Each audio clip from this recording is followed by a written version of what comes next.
Tuan Yang Bertuah, hasil harus diperluaskan.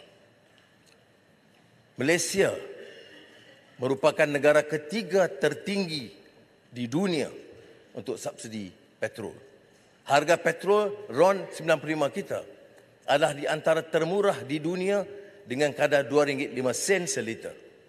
Lebih murah daripada Arab Saudi, pengeluar minyak utama dunia, RM2.94. Jika dibandingkan negara dengan harga negara serantau, Indonesia pada kadar RM4.45 dan Thailand RM5.99. Cukai yang kita pungut pula antara yang terendah di ASEAN, yakni 11.8%. 11.8% kepada KDNK ketimbang 12.6% Singapura dan 16.4% Thailand.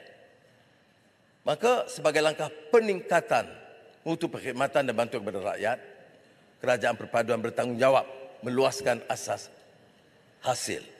Mulai tahun depan, beberapa langkah reformasi percukaian akan dilaksanakan bagi meluaskan asas hasil negara.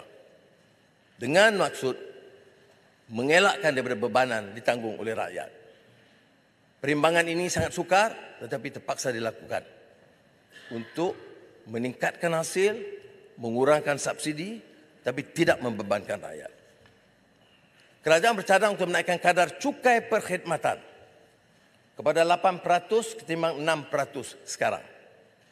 Namun agar tidak membebankan rakyat, peningkatan ini tidak termasuk perkhidmatan seperti makanan dan minuman serta telekomunikasi.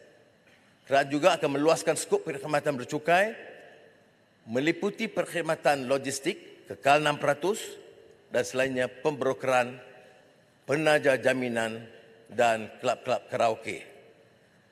Setelah mengambil kira input pihak berkepentingan melalui sesi libat urus yang diadakan, kerajaan akan menguasakan pelaksanaan cukai keuntungan modal bagi pelupusan saham tidak tersenarai oleh syarikat tempatan berdasarkan keuntungan bersih pada kadar 10% mulai 1 Mac 2024. Pengecualian cukai keuntungan modal ke atas pelupusan saham berkaitan aktiviti tertentu seperti IPO, Initial Public Offering yang diluluskan, penstrukturan dalaman dan syarikat modal teroka tertakluk kepada syarikat syarat ditetapkan. Kerajaan akan mengubah perundangan baru bagi melaksanakan cukai barang bernilai tinggi. Kadar 5 hingga 10%. Barang kemas, jam tangan berdasarkan nilai ambang harga barangan. Tapi untuk maksud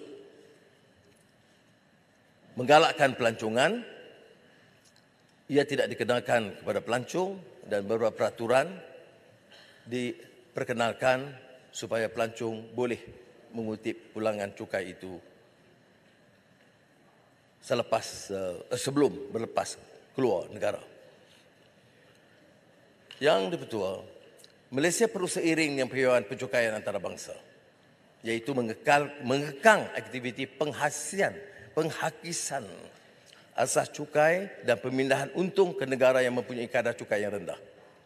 Mengambil kira maklum balas daripada industri dan perkembangan terkini antarabangsa, kerajaan akan melaksanakan cukai minimum global pada tahun 2025 dengan hanya terpakai kepada syarikat yang mempunyai pendapatan global sekurang-kurangnya 750 juta euro. Kerajaan juga akan memantau perkembangan cukai minimum global di peringkat antarabangsa. E-invoice harus dilaksanakan oleh LHDN, Lembaga Hasil Dalam Negara. Kerajaan mengambil kira maklum balas yang diterima dan memberikan cukup masa kepada pembayar cukai. Maka kerajaan setuju menguatkuasakan e-invoice secara mandatory kepada pembayar cukai dengan pendapatan atau jualan tahunan melebihi 100 juta ringgit mulai 1 Ogos 2024. Pembayar cukai mengikut kategori pendapatan selainnya akan dibuat secara berfasa dengan sasaran pelaksanaan menyeluruh mulai 1 Julai 2025. Nombor pengenalan cukai TIN akan diperluas penggunaannya untuk menyokong pelaksanaan e-invoice ini.